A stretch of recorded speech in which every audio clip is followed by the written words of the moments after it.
Hello, അസ്സലാമു അലൈക്കും. Welcome back. This is Ali from legacy photography. ഇന്ന് ഒരു റിലീജിയസ് ആയിട്ടുള്ളൊരു വീഡിയോ ആണ് നിങ്ങൾക്ക് മുന്നിൽ. ഏതൊരു മോമിനായ വ്യക്തിക്കും അയാളുടെ മനസ്സിൻ്റെ ഉള്ളിൽ നിന്ന് ശരിക്കും ആഗ്രഹിക്കുന്ന ഒരു കാര്യമാണ് പുണ്യമാക്കപ്പെട്ട മക്കയും മദീനയും സന്ദർശിക്കുക, ഹജ്ജ് അല്ലെങ്കിൽ ഉംറ ചെയ്യുക എന്നുള്ളത്. സാമ്പത്തികമായും ശാരീരികമായും സാഹചര്യം കൊണ്ടും പലർക്കും എന്നാണ് ഒരു ഹജ്ജ് അല്ലെങ്കിൽ ഉംറ ചെയ്യുക എന്ന് സംശയമാണ്. ഏതൊരു കാര്യവും നിങ്ങൾ ആത്മാർത്ഥമായി ആഗ്രഹിച്ചിട്ടുണ്ടെങ്കിൽ അത് നടക്കാൻ ലോകം നിങ്ങളെ കൂടെ നിൽക്കും എന്ന് ആരോ പറഞ്ഞിട്ടുണ്ട്. അത് സത്യമാണെന്നാണ് എൻ്റെ ജീവിതം കൊണ്ട് ഞാൻ മനസ്സിലാക്കിയത്. 2024 നവംബർ 24 ഞാനും എൻ്റെ കുടുംബവും അങ്ങനെ കുവൈത്ത് വഴി മക്കയിലേക്ക് ഉംറ ചെയ്യാൻ വേണ്ടി പോയ കഥകളാണ് ഈ വീഡിയോയിൽ പറയുന്നത്. വർഷങ്ങൾക്ക് ശേഷം വീണ്ടും നെടുമ്പാശ്ശേരി എയർപോർട്ടിൽ നിന്ന് കുവൈത്തിലോട്ട് ഞങ്ങൾ ഫ്ലൈറ്റ് കയറി. യാത്രകൾ ഇഷ്ടപ്പെടാത്തവരായി ആരുമില്ല എന്നെല്ലാവർക്കും അറിയാം. ജീവിതത്തിൽ ഇതുവരെ പോകാത്തൊരു സ്ഥലത്തോട്ട്, അതും കാണാൻ കൊതിച്ച ഒരു സ്ഥലത്തോട്ട് പോകുമ്പോൾ അതിന് മധുരം കൂടും.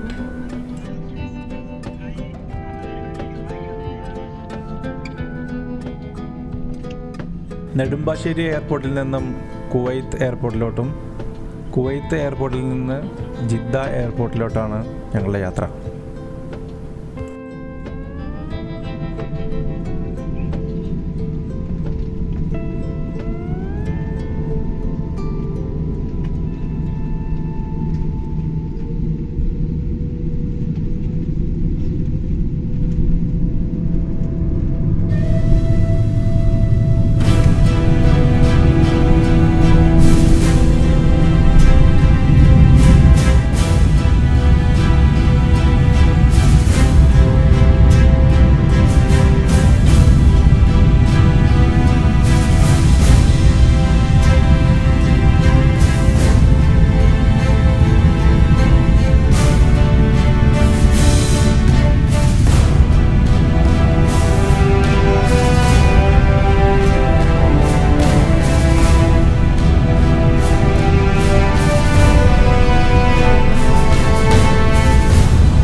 അങ്ങനെ ഞങ്ങൾ കുവൈത്തിലോട്ട് ഇറങ്ങാൻ പോവുകയാണ്. എനിക്ക് തോന്നുന്നു ഒരുവിധം യാത്രക്കാരെല്ലാം തന്നെ ഈ മനോഹരമായ ദൃശ്യം ക്യാമറയിലൂടെ അവരെ സ്ക്രീനിൽ കണ്ട് ആസ്വദിക്കുകയാണെന്നാണ്. ഇഹ്റാം കെട്ടുക അഥവാ നിയ്യത്ത് ചെയ്യുക, തവാഫ് ചെയ്യുക, സഹി ചെയ്യുക, മുടി മുറിക്കുക, അങ്ങനെ 4 കർമ്മങ്ങളാണ് ഉംറയിലുള്ളത്. അതിൽ ഇഹ്റാം കെട്ടുന്നത് മക്ക ഹറമിന് പുറത്തു നിന്നായിരിക്കണം എന്നുള്ളതാണ്.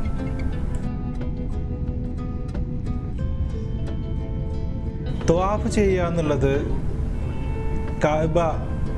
കാബക്ക് ചുറ്റും വലം വെക്കുന്നതിനാണ്. സഈ ചെയ്യുക എന്ന് പറയുന്നത് സഫ മർവ പർവ്വതത്തിൻ്റെ ഇടയിലുള്ള നടത്തത്തിനെയാണ് പറയുന്നത്.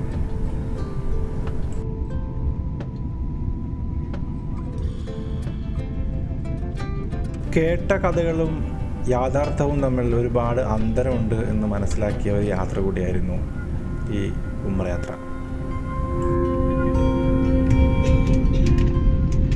കുവൈത്ത് എയർപോർട്ടിൻ്റെ ലാൻഡിംഗ് സ്പേസ് സ്ക്രീനിൻ്റെ മുന്നിൽ കണ്ടപ്പോൾ ഭയങ്കര സന്തോഷമായിരുന്നു.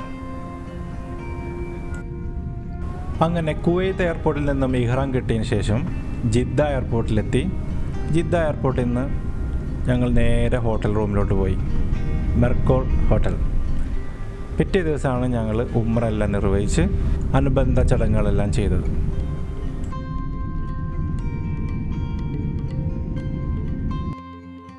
മക്കയിലെ അസീസിയ സ്ട്രീറ്റിലെ മെർക്കുർ ഹോട്ടലാണ് ഞങ്ങൾക്ക് താമസിക്കാൻ കിട്ടിയത്. മക്കയിലെ രണ്ടാമത്തെ ദിവസം ഇഹ്റാം കെട്ടാനായി ഞങ്ങളുടെ അമീർ കുട്ടി ഉസ്താദ് ഞങ്ങളെ കൊണ്ടുപോയത് ജിഹ്റാന മസ്ജിദിലോട്ടായിരുന്നു.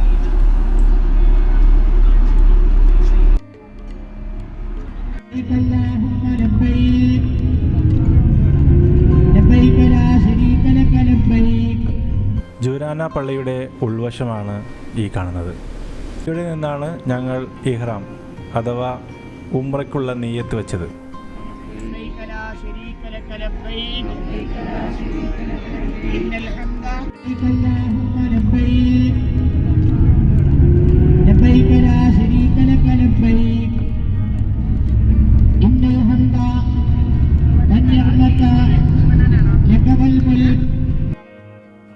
കാഴ്ചകൾ കാണാനിറങ്ങിയാൽ മക്കയിലെ കാഴ്ചകൾ കണ്ടു തീരില്ല, അത്രമേൽ ഉണ്ട് കാഴ്ച മനോഹരമായ ദൃശ്യങ്ങൾ.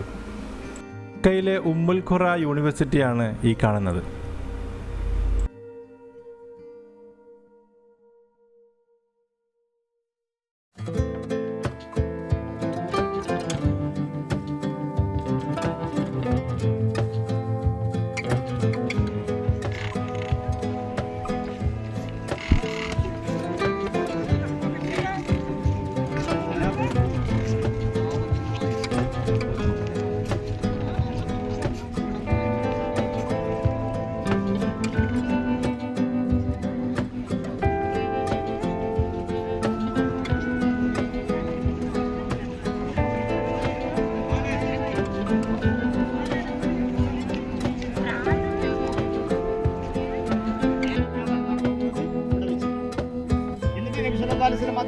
തങ്ങൾ പറഞ്ഞു ഇവിടെ എത്തിയ ആളുകൾ എത്താത്ത ആളുകളിലേക്ക് സന്ദേശം കൈമാറുക. അങ്ങനെ ഇവിടെ വെച്ച് നല്ല വിശാലമായ ഒരു പ്രസംഗമൊക്കെയാണ് നബി സല്ലല്ലാഹു അലൈഹി വസല്ലം തങ്ങൾ ഖുതുബത്തുൽ വദാ നടത്തിയത്. ഈ പർവ്വതത്തിന്റെ സമീപത്ത് വെച്ചിട്ടാണ്. ഇനി നമുക്ക് മക്കയിലെ ഹറം പള്ളിയിലെ കുറച്ച് വിശേഷങ്ങൾ പങ്കുവെക്കാം. മനോഹരമായ ബാങ്ക് ഒന്ന് കേട്ടാലോ.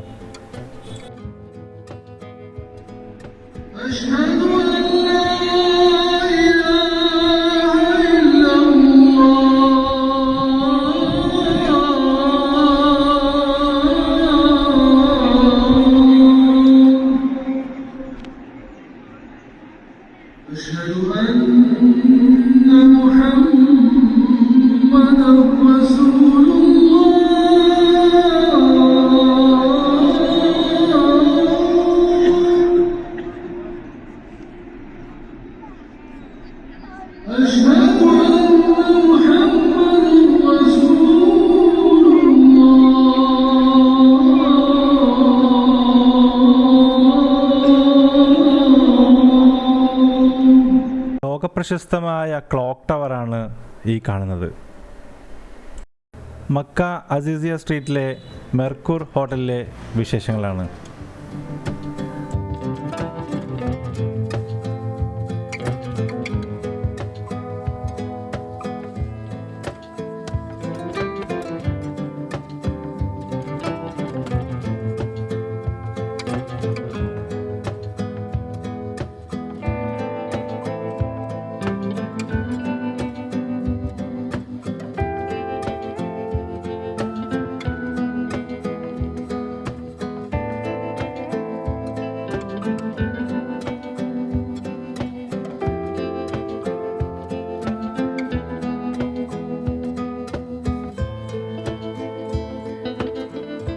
കഅബയോട് ചേർന്ന് നിൽക്കുന്ന കുറച്ച് പ്രശസ്തമായ സ്ഥലങ്ങളെ പരിചയപ്പെടാം.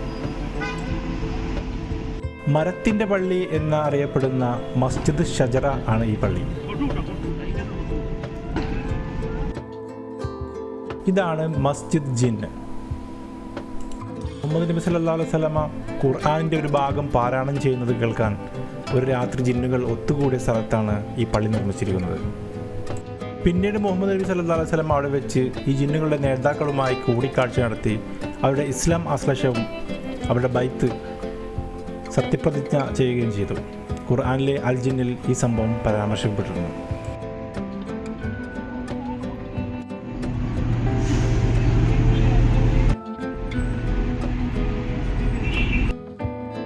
ഇതാണ് ജന്നത്തുൽ മുഅല്ല. ഖദീജ ബിയുടെ ഖബറടക്കം ഒരുപാട് സ്വഹാബികളുടെ ഖബറാണ് ഈ കാണുന്നത്.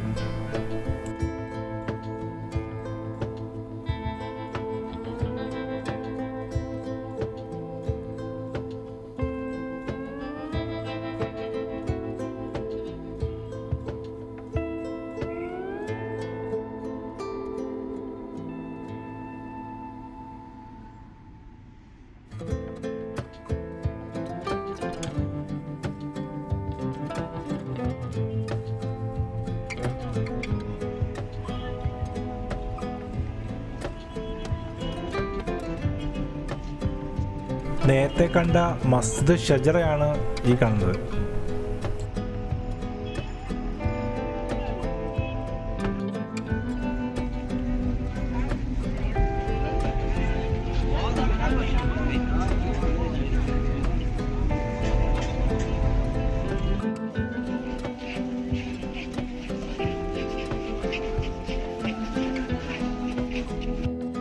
മസ്ജിദ് ഹറമിൻ്റെ ഉള്ളിലേക്ക് പ്രവേശിക്കാനായി ഒട്ടനവധി വാതിലുകളുണ്ട്.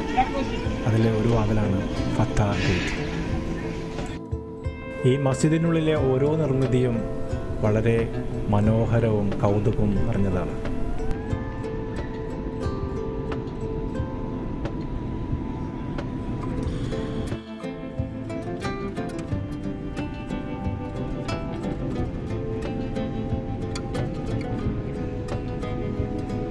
ഒരു ജുമാ നിസ്കാരത്തിൻ്റെ മുന്നൊരുക്കങ്ങളാണ് ഈ കാണുന്നത്.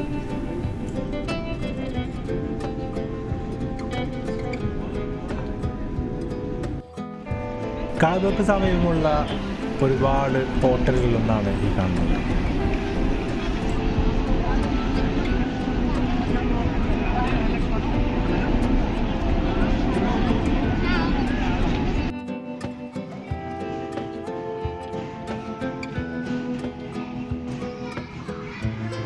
ഹോട്ടൽ മെർക്കുറിയിലെ ജിംനാസ്റ്റിക് റൂമാണ് ഈ കാണുന്നത്.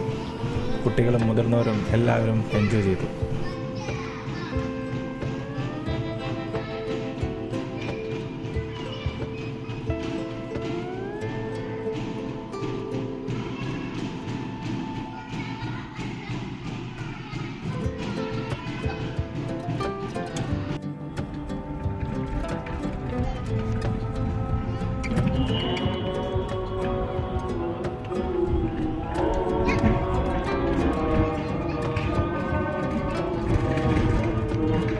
കഅബയ്ക്ക് അടുത്ത് നിൽക്കുന്ന ഹോട്ടൽ മെർക്കുറിയിൽ നിസ്കരിക്കാൻ പള്ളിയും 2 റെസ്റ്റോറൻറ്റുകളൊക്കെയുള്ള എല്ലാ സൗകര്യങ്ങളും ഉണ്ടായിരുന്നു.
പുറത്ത് വെയിലാണെങ്കിലും വെയിലിന് തണുപ്പിൻ്റെ സുഖമായിരുന്നു.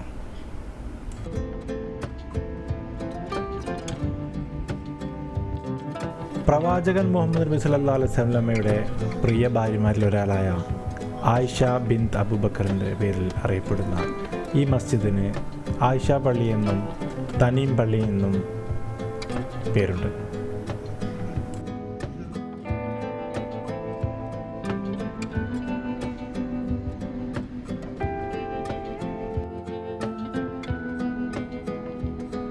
സ്ത്രീകൾക്കും പുരുഷന്മാർക്കും പ്രത്യേകം നിസ്കരിക്കാനുള്ള സൗകര്യമുള്ള ഈ പള്ളി കഅബയിൽ നിന്ന് വളരെ അടുത്ത് നിൽക്കുന്ന മീഖാത്താണ്.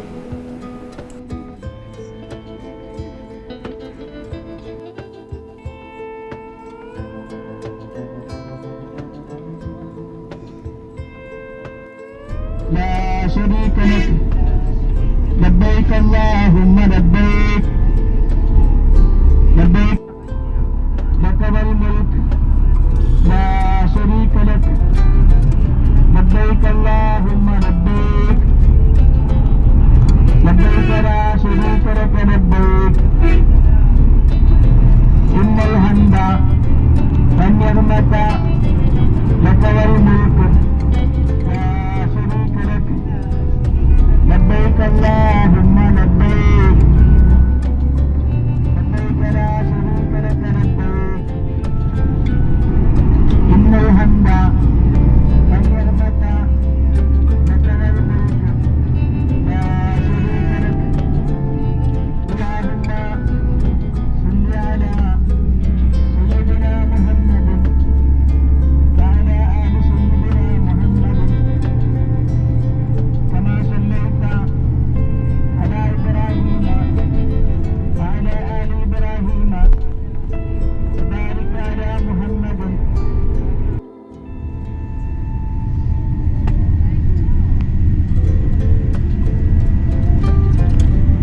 ത്വായിഫിൽ സ്ഥിതി ചെയ്യുന്ന അബ്ദുള്ള ബിൻ അബ്ബാസ് മസ്ജിദാണ് ഈ കാണുന്നത്.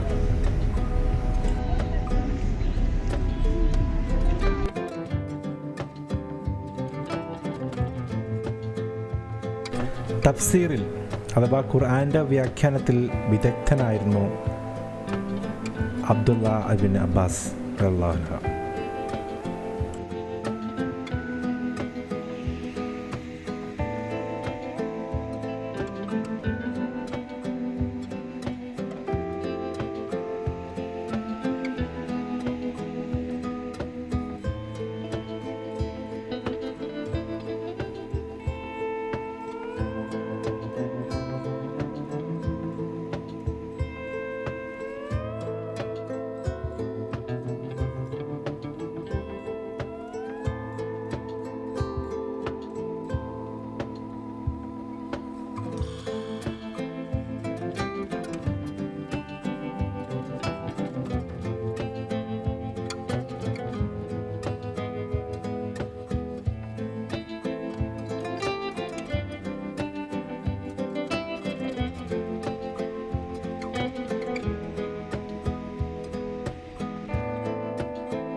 ത്വായിഫിലെ കച്ചവട തെരുവാണ് ഈ കാണുന്നത്. വളരെ മനോഹരമായ രീതിയിലാണ് അത് നിർമ്മിക്കപ്പെട്ടിട്ടുള്ളത്.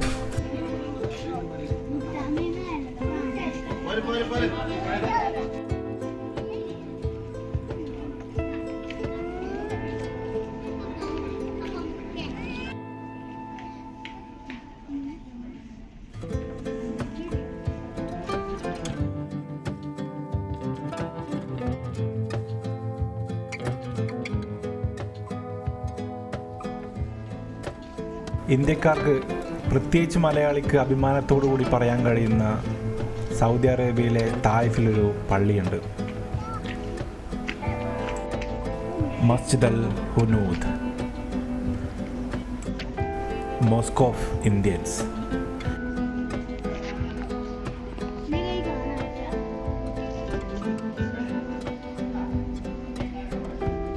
വെച്ച പോലെ വലിയ പാറക്കല്ല് കണ്ട, അതാണ് ജൂത സ്ത്രീ റസൂലുള്ളാഹിന്റെ മേത്തേക്ക് തള്ളിയിടാൻ വേണ്ടി ശ്രമിച്ചത്. അത് ജിബ്രീൽ അലൈഹി സ്വലാത്തു വസ്സലാം തടുത്തു നിർത്തിയതാണ്. അത് അങ്ങനെ തന്നെ നിൽക്കുകയാണ് ഇപ്പം.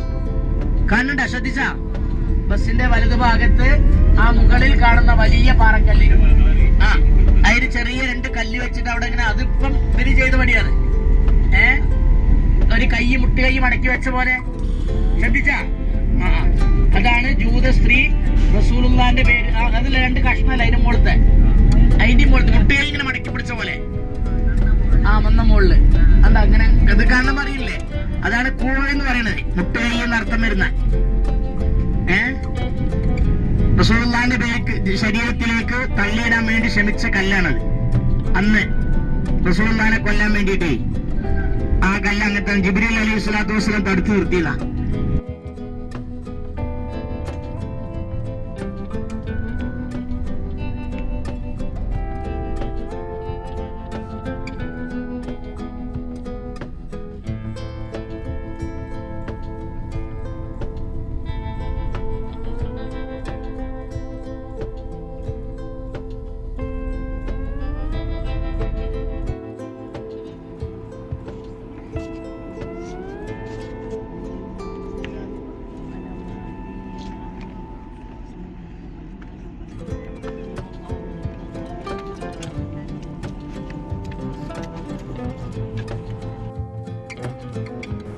തായിഫിലെ ഒരു കബറിടമാണ് ഈ കാണുന്നത് എന്ന് പറഞ്ഞാൽ എത്ര പേർക്ക് വിശ്വസിക്കാൻ പറ്റും?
അസ്സലാമു അലൈക്കും വറഹ്മത്തുള്ളാഹി.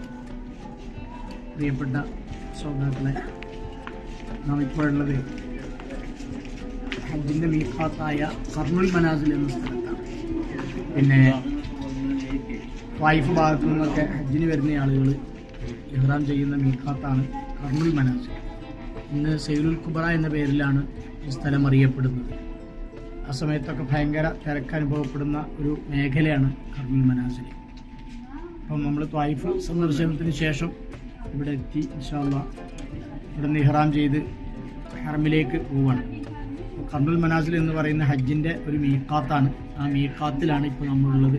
അല്ലാഹു തആല നമ്മിൽ നിന്ന് സ്വീകരിക്കുമാറാവട്ടെ. ഇന്ന് പ്രത്യേകം ദുആ ചെയ്യാണ്. ഇൻഷാ അല്ലാഹ് ഇനിയും വീണ്ടുമൊക്കെ ഈ സ്ഥലങ്ങളിൽ എത്താൻ അല്ലാഹു തആല നമുക്കെല്ലാം തൗഫീഖ് നൽകി അനുഗ്രഹിക്കുമാറാവട്ടെ. ആമീൻ യാ റബ്ബൽ ആലമീൻ. അസ്സലാമു അലൈക്കും.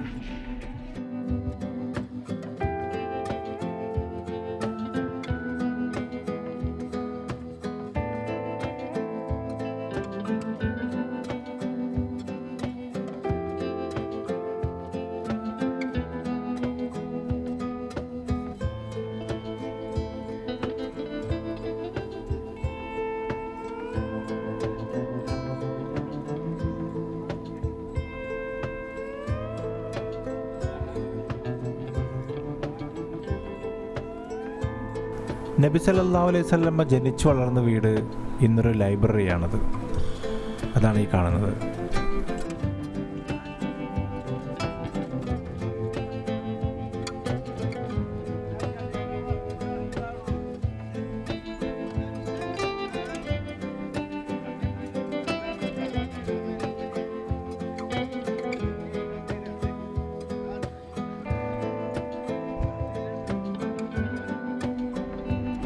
സഫ മർവ മലകൾക്കിടയിലുള്ള നടത്തമാണ് സഹി.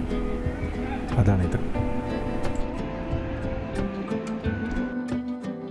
മക്കയിലെ ഓരോ നിർമ്മിതിയും വളരെ മനോഹരമാണ്.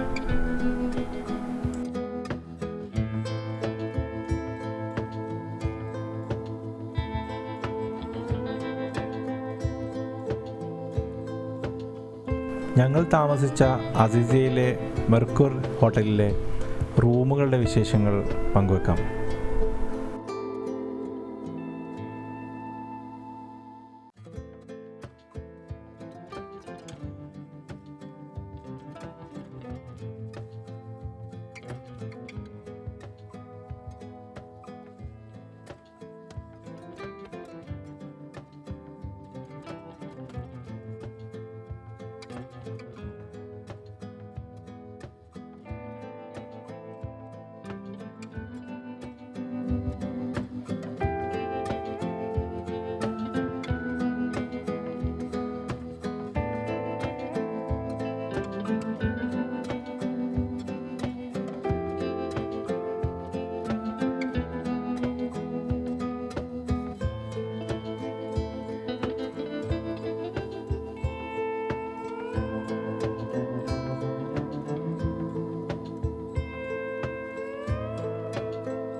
അങ്ങനെ 9 ദിവസത്തെ മക്കയിലെ ഉംറ ജീവിതം അവസാനിച്ചുകൊണ്ട് ഞങ്ങൾ മദീനയിലോട്ട് യാത്രയായി. മക്കയിലെ മെർക്കൂർ ഹോട്ടലിലെ മാനേജറായ ഉനൈസാണ് ഞങ്ങൾക്ക് എല്ലാവിധ സഹകരണങ്ങളും ചെയ്തു തന്നത്.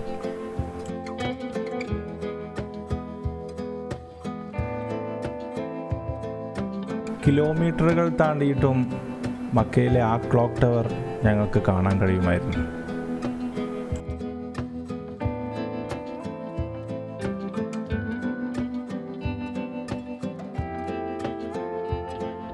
AD 628 വർഷം ഉപയോഗിച്ചിരുന്ന ഒരു ബിൽഡിംഗ് കാണാനാണ് ഞങ്ങൾ പോയത്. ഹുദൈബിയ കരാർ ഇവിടെ വെച്ചാണ് മുഹമ്മദ് നബി സല്ലല്ലാഹു അലൈഹി വസല്ലമ ഒപ്പിട്ടത് എന്നാണ്.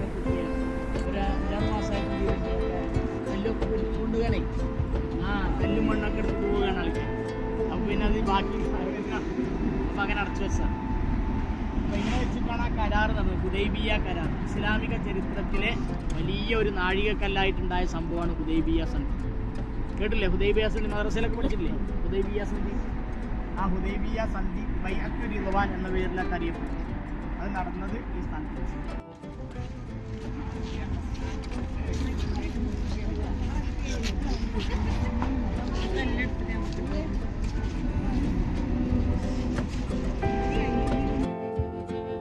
അവിടെയുള്ള ഒരു ചെറിയ ഒരു പള്ളിയുടെ ഉൾവശമാണിത്.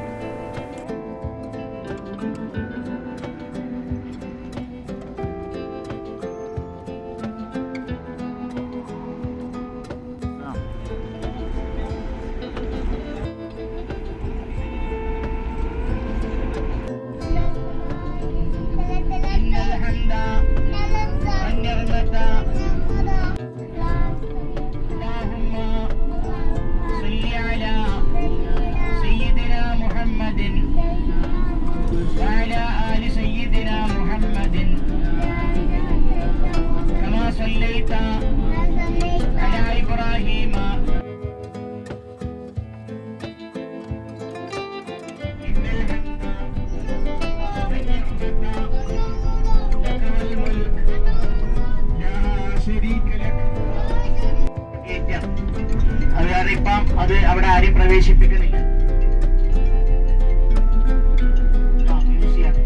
അതില് നബി സല്ലല്ലാഹു അലൈഹി വസല്ലം തങ്ങള് പിന്നെ ഉപയോഗിച്ച പാത്രങ്ങള്, ആ കാലത്ത് ഉപയോഗിച്ചിരുന്ന പാത്രങ്ങള്, അതേപോലെ കഅബയുടെ കറുത്ത കില്ലല്ലേ, കഅബയെ പൊതിച്ചുള്ള പുതപ്പ്, അത് നിർമ്മിക്കുന്ന മർക്കസാണ്, കേന്ദ്ര അല്ലെങ്കിൽ ഫാക്ടറിയാണ്. 1 വർഷം കൊണ്ടാണ് അതിന്റെ പണി പൂർത്തീകരിക്കാറ്. വിശുദ്ധമായ ഹജ്ജ് സമയത്താണ് അതിന്റെ കില്ല മാറ്റല്. അറഫ ദിവസം പോലെ ഒരു സംഗതി കാണുന്നുണ്ടോ? ഇത് ലോക മുസ്ലിങ്ങൾ സംഗമിക്കുന്ന കേന്ദ്രം.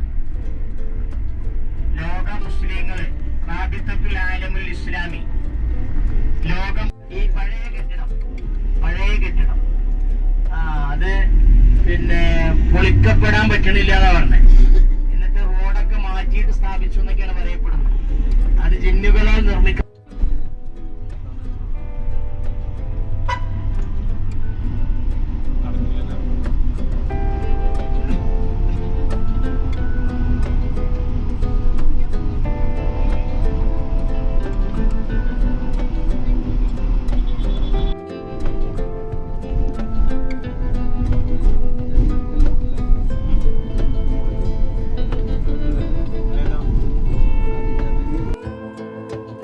സഫ മർവ മലകൾക്കിടയിൽ വെള്ളത്തിനായി ഹാജറ ബീവി ഓടിയ ഈ ഒരു ഭാഗമാണ് പച്ച വെളിച്ചമിട്ട് വ്യത്യസ്തമാക്കപ്പെട്ടിട്ടുള്ളത്.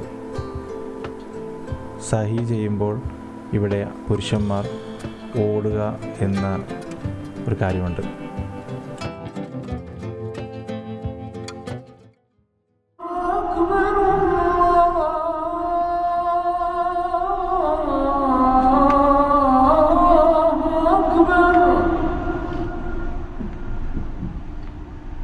أشهد أن لا إله إلا الله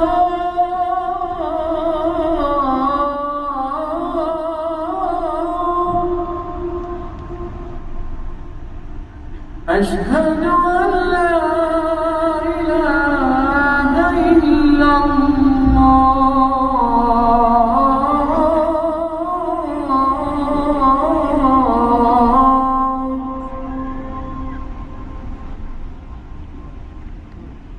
أشهد أن محمدًا رسول الله.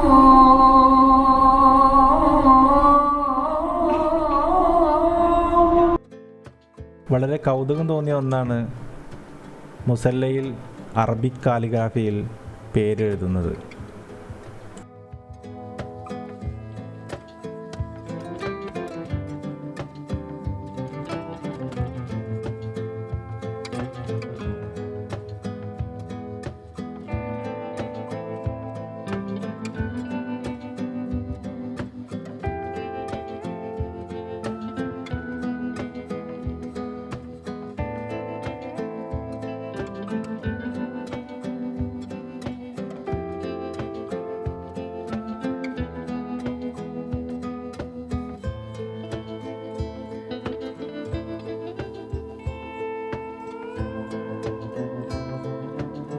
ലോകത്തിൻ്റെ പല ഭാഗത്തു നിന്ന് വരുന്ന ഒരുപാട് വിശ്വാസികൾ ഇവിടെയുണ്ട്.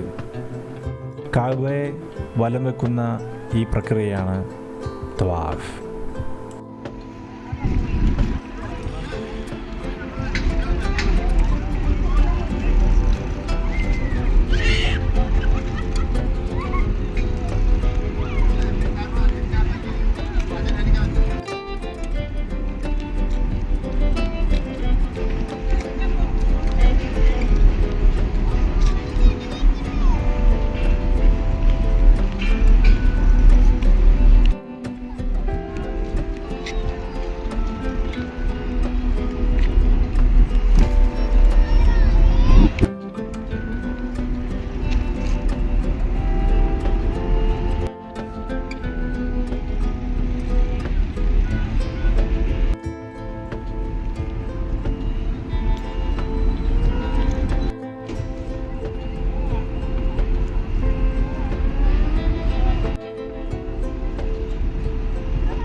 മദീനയിൽ നിന്ന് ഏകദേശം 150 കിലോമീറ്ററോളാണ് പിടിക്കുന്നത്.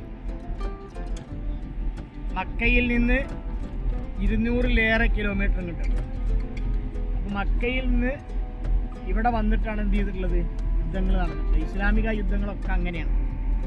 നബി സല്ലല്ലാഹു അലൈഹി വസല്ലം തങ്ങളുടെ അടുക്കിലേക്ക് ഇങ്ങോട്ട് വരികയാണ്. അപ്പോൾ അതിനെ പ്രതിരോധം തീർത്തതാണ് ഏറെക്കുറെ യുദ്ധങ്ങളൊക്കെ. ബദർ അതിലെ വലിയ ഒരു നാഴികക്കല്ലാണ്. പോലും നിങ്ങളെ നാം സഹായിച്ചു.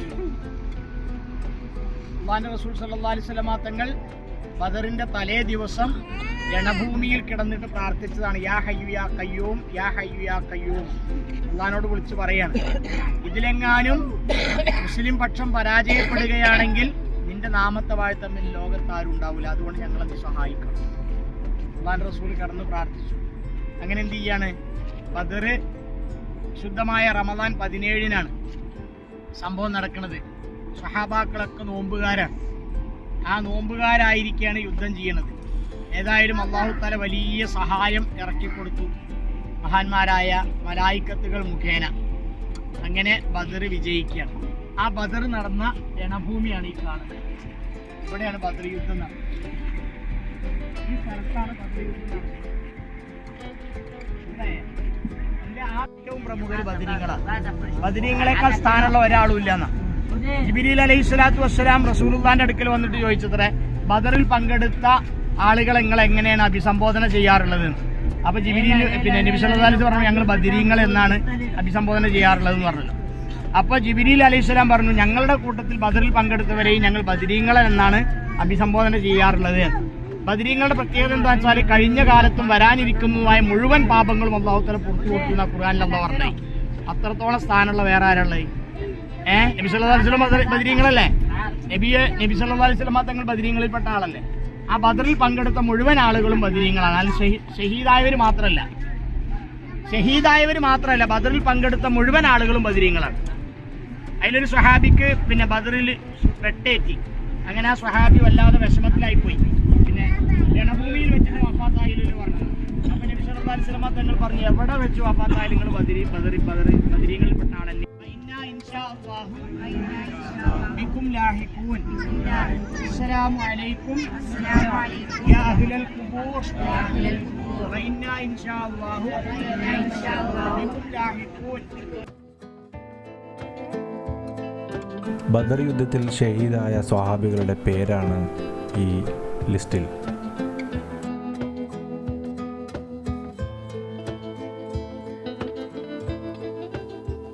അങ്ങനെ ഉച്ചക്ക് പുറപ്പെട്ട ഞങ്ങൾ ബദറും കണ്ട് അവസാനം മദീനയിലുമെത്തി.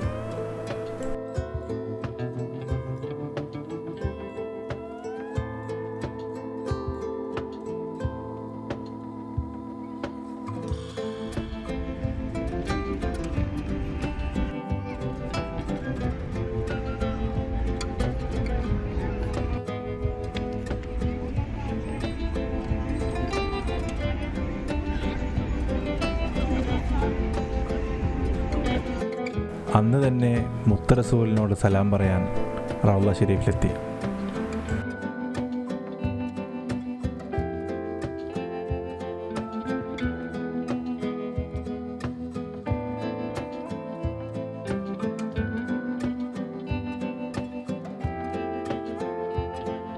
മദീന പള്ളിയുടെ ഖുബ്ബക്കൊരു പ്രത്യേകതയുണ്ട്.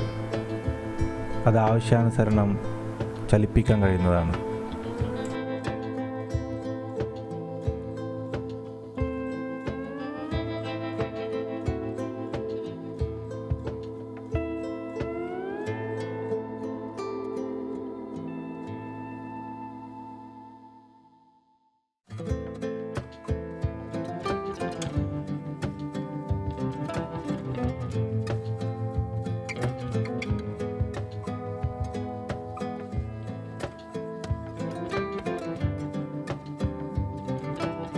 ഭൂമിയിലൊരു സ്വർഗമുണ്ടെങ്കിൽ അത് റൗള ഷരീഫാണ്.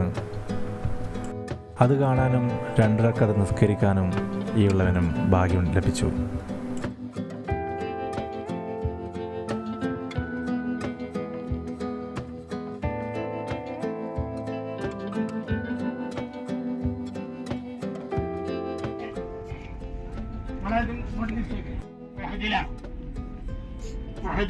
യുദ്ധം നടന്ന സ്ഥലത്തുള്ളത്.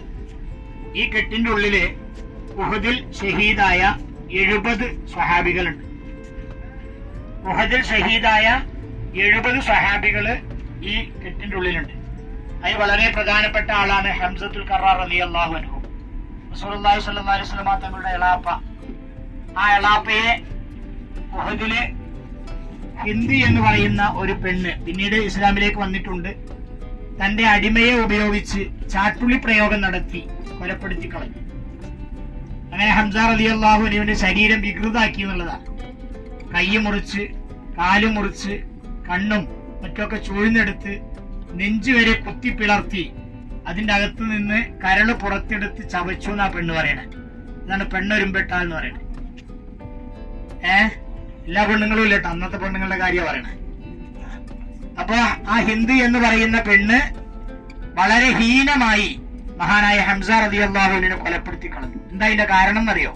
തന്റെ വാപ്പയെയും തന്റെ സഹോദരനെയും ബദറിൽ കൊലപ്പെടുത്തി എന്നതായിരുന്നു കാരണം. അങ്ങനെ ആ ഹിന്ദു ഇസ്ലാമിലേക്ക് വന്നതിന് ശേഷം നബിയുനാ റസൂലുള്ളാഹി സ്വല്ലല്ലാഹു അലൈഹി വസല്ലം തങ്ങൾ അവളോട് പറഞ്ഞു, കാരണം നിന്റെ എല്ലാ പാപങ്ങളും അല്ലാഹു തആല പുറത്തു, അത് വേറെ വിഷയം. പക്ഷേ എനിക്ക് നിന്നെ കാണുമ്പോൾ വലിയ പ്രയാസമുണ്ട്, അതുകൊണ്ട് ഫേസ് ടു ഫേസ് നീ വരാൻ പാടില്ല എന്ന് ആ പെണ്ണിനോട് റസൂലുള്ളാഹി തങ്ങൾ പറഞ്ഞു. കാരണം തന്റെ എളാപ്പ തന്റെ വലിയൊരു പ്രൊട്ടക്ടറായിരുന്നു. അദ്ദേഹത്തിന് ആ ഇത് പറ്റിയപ്പോൾ വലിയ ഒരു പ്രയാസം നബി സല്ലല്ലാഹു അലൈഹി വസല്ലം തങ്ങൾക്ക് ഉണ്ടായിരുന്നു. അങ്ങനെ 70ഓളം സഹാബികള് ഇവിടെ ഷഹീദായി കിടക്കുന്നുണ്ട്. അവർക്ക് നമുക്ക് സലാം പറയാം. ആദ്യം അസ്സലാമു അലൈക്കും ദാറ ഖൗമിൽ മുഅ്മിനീൻ വ ഇന്നാ ഇൻഷാഅല്ലാഹു ബികും ലാഹിഖൂൻ.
ഒരേ മനസ്സായി ഉംറ ചെയ്യാൻ കൂടെ വന്നവർ ഇവരൊക്കെയാണ്.